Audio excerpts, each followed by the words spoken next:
ಎಷ್ಟು ವರ್ಷ ಆಯ್ತು ಮದ್ವೆಗೆ? ಮದ್ವೆಗೆ 11 ವರ್ಷ ಆಗಿದೆ ಅಂತೆ. ಮಕ್ಳಿಲ್ಲ ಅಂತ ಯೋಚನೆ ಮಾಡ್ತಾರೆ. ಅನುಕೂಲ ಆಗುತ್ತಾ ಅಂತ ಕೇಳ್ತಾರೆ. ಅನುಕೂಲ ಆಗುತ್ತೆ ಅನ್ನೋದಾದ್ರೆ ಬಲಕ್ಕೆ ಎಡಕಣ. ಅನುಕೂಲ ಆಗತ್ತೆ ಅಂದ್ರೆ ಬಲಕ್ಕೆ, ನಿಧಾನ ಆದ್ರೆ ಎಡಕ್ಕೆ.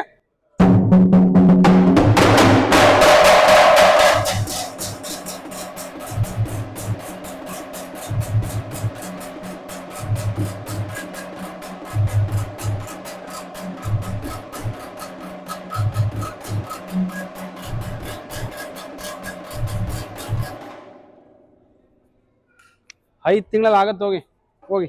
ಏನ್ ಪ್ರಶ್ನೆ ಇದೆ?